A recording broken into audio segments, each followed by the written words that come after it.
Welcome to the St. Thomas More Lynchburg's Homily Podcast.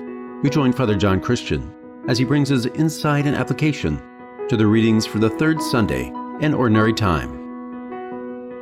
Perhaps like many of you, I grew up reading the novels and short stories of Jack London and his various Yukon adventures and the tales of the frozen north. The short story, To Build a Fire, could, even though he didn't mean it this way, could have even be said to be kind of a spiritual admonition.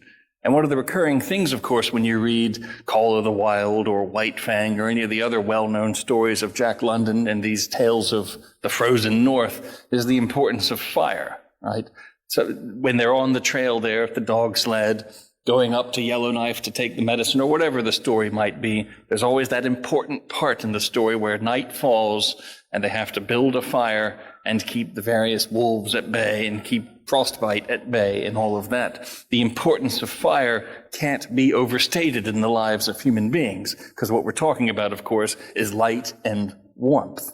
Ever since the dawn of earliest man, fire has been pivotal. It's been the beginning of civilization, you could even say. It enables us, again, to see danger. It wards off danger. Wild animals are afraid of it. And its warmth, improves the circulation, loosens up stiff joints. In short, without light, without warmth, we perish.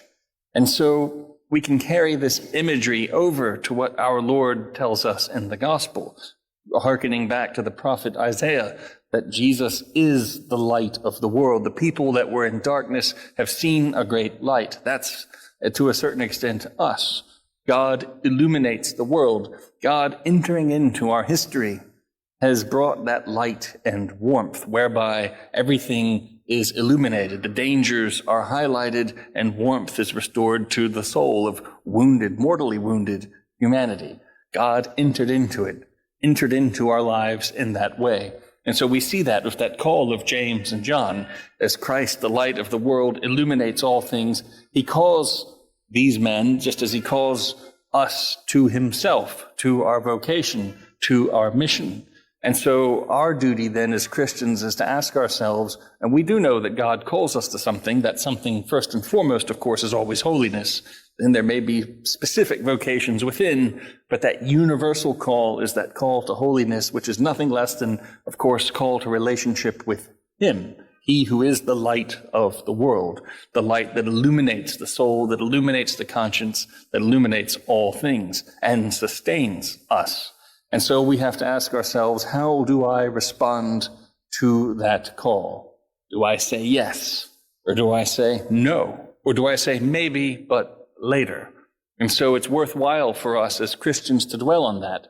If you were at your task, mending your net, or just coming in from the fishing trip like James and John, or whatever it might be, and at that moment Jesus says, because he does, and he says to us all right now, come and follow me, what's the answer?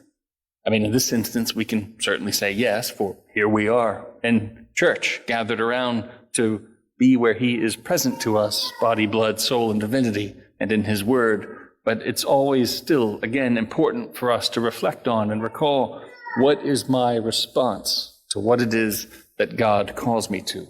How do I hearken to it? Do I turn to the light and warmth that he offers, or do I prefer to not see what's out there?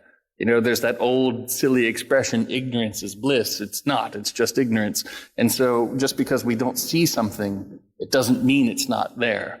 And so do we let this light into our life, and do we draw near to the warmth to be sustained in it, or do we prefer to stay out in the cold, not knowing? It's important for us to consider, and it's important for us to know that we are called again, of course, all of us, to that relationship with him. Thank you for tuning in to the St. Thomas More Lynchburg's Homily Podcast. For the daily reading and to learn more about the community of St. Thomas More, please visit our website at www.stmva.org. If you were blessed by our podcast today, please give it a like, a kind review, and share it with a friend. God bless.